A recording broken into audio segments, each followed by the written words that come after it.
Et si l'économie allemande était prête à forcer un revirement historique? Imaginez, des responsables allemands, d'habitude champions de la fermeté envers Moscou, prennent discrètement l'avion direction la Russie. Pas de déclarations officielles, pas de caméras à l'aéroport, tout se fait dans l'ombre, pour parler d'une chose bien précise, le retour du transit. Ce n'est pas un simple geste diplomatique, c'est un véritable séisme, bien plus choquant que n'importe quel communiqué sur la guerre ou les sanctions. Car derrière les grands discours et les slogans politiques, c'est l'économie qui impose ses règles. Pourquoi ce voyage soudain, alors que Berlin affirmait encore hier qu'aucune négociation n'était possible? C'est que la réalité économique est devenue impossible à ignorer. Les sanctions, la rupture des chaînes logistiques, la flambée des prix de l'énergie.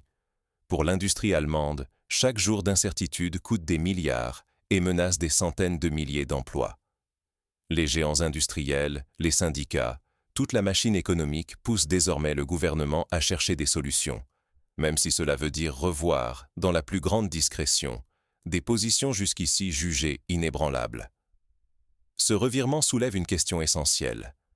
Assiste-t-on à un incident isolé, ou au début d'un basculement qui pourrait bouleverser l'équilibre déjà fragile de l'Europe? Car si Berlin échoue, c'est la crise industrielle assurée. Mais si elle réussit, c'est l'unité européenne qui risque de voler en éclats. Pour comprendre pourquoi l'Allemagne en est arrivée là, et pourquoi le transit avec la Russie est devenu un enjeu vital, il faut revenir à la situation concrète du pays. Derrière chaque slogan, des usines s'arrêtent et des emplois disparaissent. On l'oublie trop souvent. L'économie allemande, la plus puissante d'Europe, vit et respire au rythme du transit. Flux continu de matières premières, d'énergie, de composants industriels. Sans cette circulation, tout s'enraye. Les chaînes logistiques ne sont pas un détail technique. Ce sont les artères du système productif. Depuis les ruptures provoquées par la guerre en Ukraine et la vague de sanctions, l'Allemagne a tenté de rassurer. Diversification énergétique, nouveaux partenaires, discours volontaristes sur la résilience. Mais la réalité s'est vite imposée, implacable. Chaque perturbation se traduit par des usines à l'arrêt, des hausses de coûts, une pression massive sur l'emploi. Les grandes entreprises, du secteur automobile à la chimie, ont tiré la sonnette d'alarme. Sans transit, la machine industrielle suffoque. On a beau proclamer la fermeté et afficher l'unité, sur le terrain, les conséquences sont concrètes. Les pertes se chiffrent déjà en milliards d'euros et les industriels allemands font monter la pression sur Berlin. Derrière les portes closes, la fébrilité monte. Si la logistique ne redémarre pas, c'est la récession qui menace, et avec elle la colère d'un tissu productif qui porte tout le modèle allemand. Les discours sur la diversification ne suffisent plus. Sans accès fiable aux matières premières, sans circuits logistiques efficaces, la promesse de stabilité économique s'effondre. Ce qui se joue ici, ce n'est pas seulement une question de confort ou de croissance. C'est la survie industrielle de l'Allemagne, sa capacité à rester la locomotive économique de l'Europe. Ignorer la dure réalité logistique, c'est prendre le risque d'une crise profonde, voire de fractures sociales et politiques à l'intérieur même du pays. Alors, revenons à cet épisode qui a secoué les observateurs, ce fameux voyage secret à Moscou. Que révèle-t-il vraiment sur l'état des lieux et sur la direction que Berlin s'apprête à prendre, quand le pragmatisme économique s'impose à la posture politique? C'est exactement ce qui vient de se produire avec la visite confidentielle de la délégation allemande à Moscou. Un événement qui choque, car il contredit frontalement la rhétorique officielle de Berlin, construite depuis 2 ans sur la fermeté, les principes et l'alignement européen. En réalité, cette crise révèle à quel point l'économie domine la politique dès lors que les enjeux deviennent existentiels. La survie même du modèle industriel allemand, la sécurité de centaines de milliers d'emplois, la stabilité des marchés, tout cela pèse bien plus lourd que les slogans. Ce voyage à Moscou n'est pas le fruit d'une initiative solitaire. Derrière les portes closes, le grand patronat, les syndicats, les géants du transport, la chimie, la machine-outil, tous les secteurs clés de l'économie allemande font pression sur le pouvoir politique. Les lobbies ne demandent pas des concessions spectaculaires, mais l'essentiel: sauver les chaînes de production, éviter l'arrêt des usines, protéger des filières entières. Les pertes ne sont plus théoriques. Ce sont des usines à l'arrêt, des équipes réduites, des milliards d'euros envolés. Le format choisi pour cette visite en dit long. Pas d'annonce, pas de photos officielles, tout se fait dans la plus grande discrétion. C'est la marque d'une gestion de crise, d'un exécutif obligé de tourner le dos, du moins temporairement, à la communication martelée sur la scène publique. Berlin sait qu'une fuite, un mot de trop, et c'est l'unité politique interne qui vacille. Trop céder publiquement à Moscou, ce serait ouvrir la voie à une révolte politique, alimenter la défiance au sein même de la coalition gouvernementale. Mais agir trop tard, ou rester inflexible, c'est risquer l'effondrement économique. Moscou, de son côté, n'est plus dans la position de faiblesse d'hier. Le transit vers l'Europe n'est plus vital pour la Russie. Elle a diversifié ses routes, trouvé de nouveaux marchés. Le transit devient un levier stratégique, pas une nécessité. Les négociateurs russes exigent désormais des garanties solides, juridiques, économiques, infrastructurelles, pour se prémunir contre un éventuel revirement politique à Berlin. Il ne sera plus question de revenir à l'ancienne normalité. La Russie entend lier tout accord à des engagements fermes, difficiles à rompre. Derrière ces tractations opaques, c'est l'équilibre même du pouvoir en Europe qui est en jeu. Si Berlin est contraint de négocier à contre-courant, c'est que la pression économique surpasse désormais la doctrine. Et la moindre concession trop visible pourrait fissurer la crédibilité de l'Allemagne et, avec elle, l'unité européenne. Mais cette crise dépasse largement le cadre germano-russe. Elle menace de bouleverser la fragile stabilité de tout le continent. Mais alors, un simple accord technique peut-il vraiment provoquer un séisme politique européen?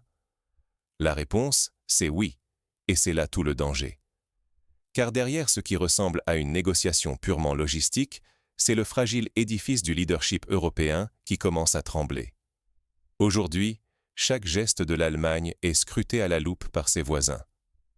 Si Berlin parvient à obtenir de Moscou le rétablissement du transit, il y a fort à parier que d'autres capitales, de Paris à Varsovie, vont s'interroger. Pourquoi devrions-nous, nous, continuer à jouer la carte de la fermeté si l'axe central de l'Europe négocie déjà dans l'ombre?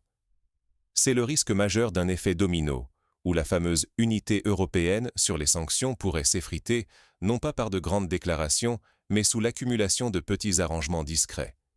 Ce n'est pas un hasard si l'Allemagne avance à pas de velours, multipliant les précautions, pas de changement officiel de ligne, aucune annonce tapageuse, tout est présenté comme une simple démarche technique, indispensable à la stabilité et à la survie de l'industrie nationale. Mais cette discrétion trahit surtout une profonde inquiétude.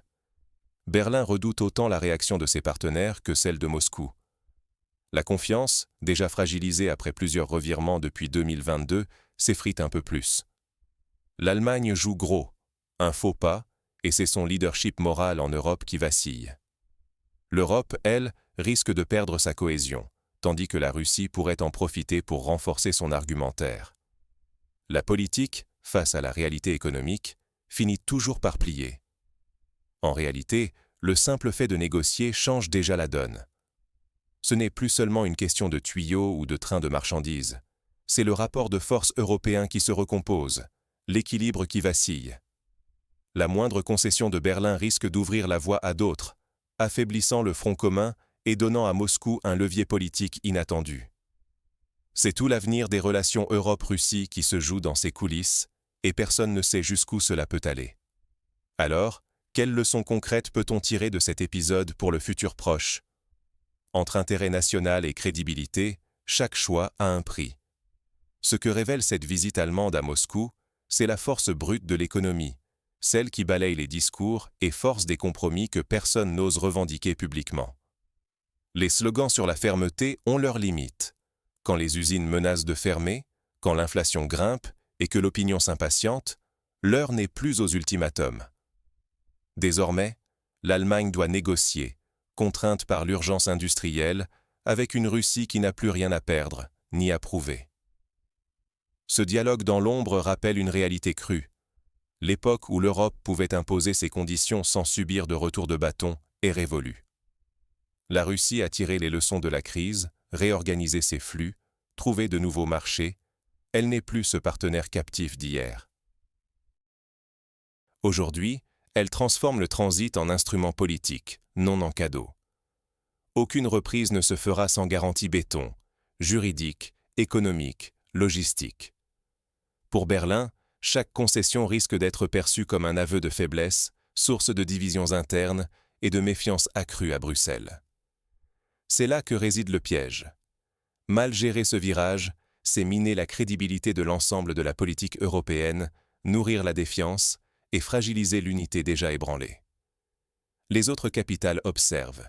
Si l'Allemagne ouvre la voie à un modèle plus pragmatique, chacun pourrait être tenté d'en faire autant, et l'illusion d'un front uni face à Moscou volerait en éclats. Les règles du jeu ont changé. Le pragmatisme s'impose, la méfiance règne, et les anciennes certitudes sont remplacées par une prudence glaciale. Mais attention, négocier sous la contrainte, sans assurance d'un changement durable, c'est courir le risque de voir l'histoire se répéter. La confiance, déjà abîmée, ne se répare pas d'un simple accord de transit. Et pour la Russie, accepter le retour à la table, c'est surtout tester la vraie volonté de Berlin. S'agit-il d'un revirement profond ou juste d'un ajustement opportuniste sous la pression? Au fond, tout se joue désormais sur des garanties solides, parce qu'un simple retour à l'ancienne normalité est impossible. Ce moment ne signe pas la paix économique, mais marque la naissance d'une relation nouvelle, plus froide, plus calculée, où chaque camp avance masqué. Reste une question. Assiste-t-on réellement à un basculement durable, ou n'est-ce qu'un sursis avant la prochaine crise? Est-ce l'aube d'un tournant pour l'Europe, ou juste une parenthèse avant de nouvelles tensions? La visite discrète de la délégation allemande à Moscou agit comme un révélateur. Au-delà des déclarations officielles, c'est l'économie qui impose sa loi, même aux plus convaincus des défenseurs de la fermeté face à la Russie.